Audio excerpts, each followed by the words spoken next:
Bonjour à tous, nous sommes encore contents de nous retrouver cette fois-ci dans notre deuxième tutoriel, notre deuxième vidéo sur la mise en pratique des fonctionnalités de Laravel.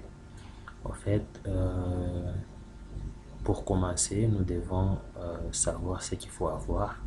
Nous allons juste survoler parce que chez moi, je les ai déjà installés. Si vous voulez savoir comment on les installe, vous pouvez parcourir certains tutoriels sur YouTube. Nous ne sommes pas là pour vous montrer comment installer PHP, installer MySQL, installer toutes ces bazars.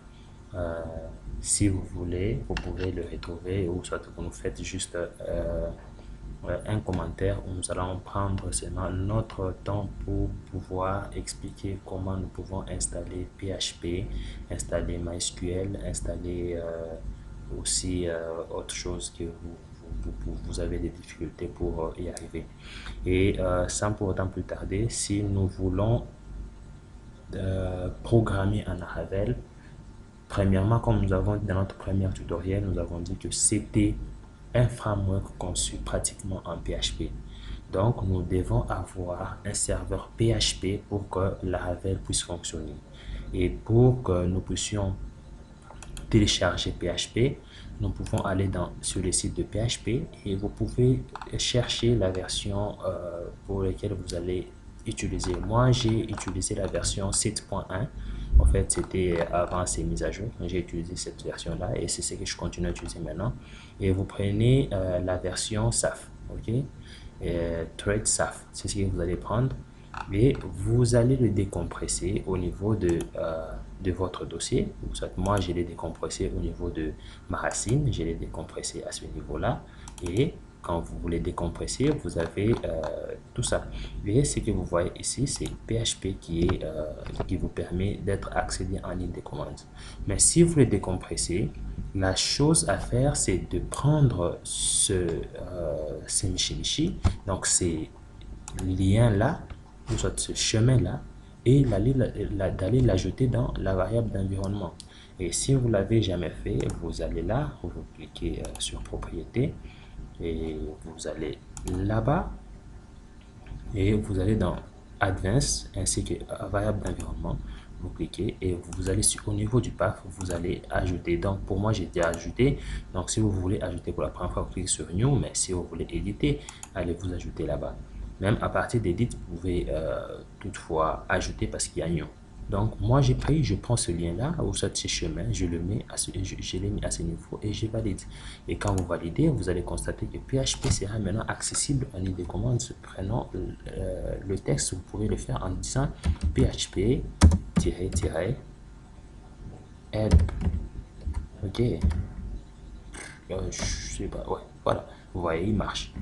Help, version, je peux essayer de faire version.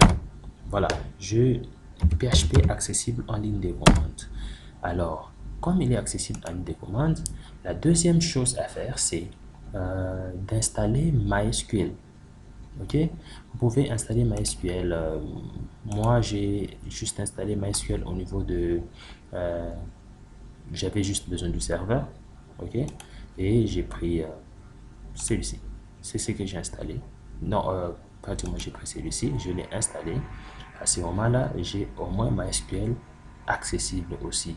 Alors, pour qu'il soit accessible, quand vous l'installez, normalement, il installe et il crée un dossier dans le schéma où vous allez choisir. Et quand vous entrez là, vous trouvez un fichier. Vous entrez ici, c'est tout ce que vous voyez là-bas. Ce sont les commandes de MySQL. Ok? À ce moment-là, vous pouvez prendre ce chemin-là, vous le prenez. Vous allez aussi l'ajouter dans la variable d'environnement comme on l'a vu tout à l'heure avec PHP. Ici, ok, vous cliquez sur New, vous ajoutez la variable d'environnement. Et chez Bound, ça va passer. Et quand vous allez en ligne de commande, vous essayez de taper MySQL version, MySQL, on va MySQL, on fait version, version, ok, quand vous faites ça, voilà, chez Bound, ça passe. À ce moment-là, vous avez accessible, nous avons MySQL la version 8.016, ok, allez. Après avoir installé ça, nous allons utiliser, excusez-moi pour ces publicités là, je ne sais pas d'où ça vient, j'essaie de les effacer plusieurs fois, mais je ne sais pas comment ça revient toujours. Euh, après avoir installé MySQL, nous allons utiliser Laravel. Et Laravel a besoin aussi de Composer parce que nous allons télécharger des dépendances. Composer, c'est un gestionnaire de dépendances. Donc, vous pouvez avoir votre application, mais qui utilise d'autres packages faits par un autre développeur. Et pour ça, pour le télécharger et les installer si facilement, pas deux fois, mais on utilise Composer qui nous permet de faire ça plus facilement parce qu'il y a des commandes et il y a aussi une documentation sur Composer. Alors pour le télécharger, nous pouvons aller sur le site de Composer ou soit, bon, moi je l'avais téléchargé à ce niveau, donc sur getcomposer.org, download, et puis quand vous allez dans download, comme nous sommes sur Windows, nous pouvons directement télécharger le setup et l'installer. Et en l'installant, il va directement détecter le dossier où vous avez installé PHP et vous allez installer comme ça. Et après, il viendra se situer au niveau, il va lui-même créer euh, un chemin au niveau de la variable d'environnement comme vous pouvez le voir. Mais s'il n'arrive pas à le créer, vous pouvez prendre ce chemin-là, vous venez vous le placer au niveau de la variable d'environnement et Composer va marcher. Et quand vous finissez d'installer Composer, vous pouvez tester Composer. Ok, Composer, version. Vous pouvez le tester. Shake Bound. Ah, voilà. Shake Bound Composer. La commande Composer, ça passe. Donc, nous avons installé, si vous terminez d'installer PHP, vous terminez d'installer Laravel, et non, excusez-moi, vous terminez d'installer MySQL, vous terminez d'installer Composer. Ah, là, vous êtes vraiment prêt pour commencer notre tutoriel. Alors, il y a une chose que j'avais oubliée. C'est une chose que j'ai constatée sur Windows quand on installe séparément le PHP et le MySQL.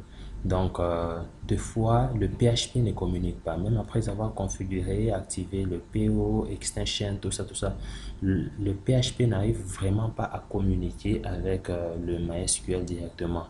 Alors, j'ai trouvé un moyen où je pouvais le faire communiquer et je l'ai noté quelque part. C'est euh, cette commande ici.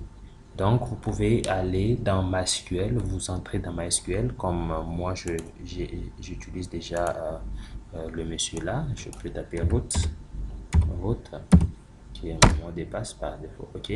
Dans MySQL, vous prenez la commande là, vous la mettez à ce niveau là, vous copiez. Donc, c'est comme si vous changez le mot de passe. Et à ce moment-là, il peut maintenant commencer à prendre en compte le PHP et le MySQL. Donc, vous pouvez juste copier ces données. Ou soit, si vous voyez ça, vous pouvez juste l'écrire.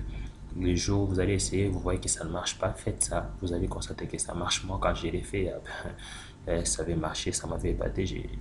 C'était très bien. Ok, voilà. Après ça va faire ça, tout ce qui nous reste, nous allons devoir installer nous allons devoir installer notre Laravel. Pour ça, nous allons nous voir dans la suite de notre tutoriel et nous vous promettons que là, les choses seront très sérieuses. Merci.